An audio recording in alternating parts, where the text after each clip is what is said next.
இன்றைய முதல் வாசகம் திருத்தூதர் யோவான் எழுதிய திருவெளிப்பாட்டிலிருந்து வாசகம். அதிகாரம் 15 வசனம் 1 முதல் 4 முடிய. சகோதர சகோதரிகளே, யோவான் எனும் நான் பெரிதும் வியப்புக்குரியதுமான மற்றொரு அடையாளத்தை விண்ணகத்தில் கண்டேன். 7 வானதூதர்கள் 7 வாதைகளை கொண்டிருந்தார்கள். இறுதியான அந்த வாதைகளோடு கடவுளின் சீற்றம் முற்றிலும் தணியும். நெருப்போடு கலந்த கண்ணாடி கடல் போன்ற ஒன்றையும் கண்டேன்.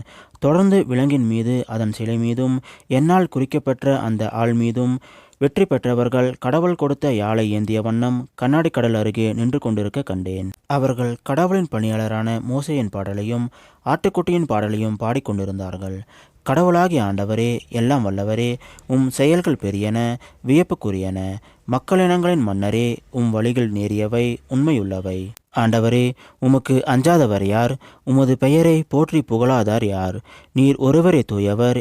எல்லா மக்களினங்களும் உம் திருமுன் வந்து வணங்கும், ஏனெனில் உம் நீதி செயல்கள் வெளிப்படையாயின. இது ஆண்டவர் வழங்கும் அருள்வாக்கு. இறைவா, உமக்கு நன்றி. இன்றைய நற்செய்தி. புனித லூக்கா எழுதிய நற்செய்தியிலிருந்த வாசகம். அதிகாரம் 21 வசனம் 12 முதல் 19 முடிய. அக்காலத்தில் இயேசு தம் சீடர்களுக்கு கூறியது: அனைத்தும் நடந்தேறும் முன் அவர்கள் உங்களை பிடித்து துன்புறுத்துவார்கள், தொழுகை கூடங்களுக்கு கொண்டு செல்வார்கள், சிறையில் அடைப்பார்கள், என் பெயரின் பொருட்டு அரசிடமும் ஆளுநரிடமும் இழுத்து செல்வார்கள். எனக்கு சான்று பகர இவை உங்களுக்கு வாய்ப்பளிக்கும். அப்போது என்ன பதில் அளிப்பது என முன்னதாகவே நீங்கள் கவலைப்பட வேண்டாம். இதை உங்கள் மனதில் வைத்துக் கொள்ளுங்கள். ஏனெனில் நானே உங்களுக்கு வன்மையையும் ஞானத்தையும் கொடுப்பேன். உங்கள் எதிரில் எவராலும் உங்களை எதிர்த்து நிற்கவும் எதிர்த்து பேசவும் முடியாது. ஆனால் உங்கள் பெற்றோரும் சகோதர சகோதரிகளும் உறவினர்களும் நண்பர்களும் உங்களை காட்டிக் கொடுப்பார்கள். உங்களுள் சிலரை கொல்வார்கள்.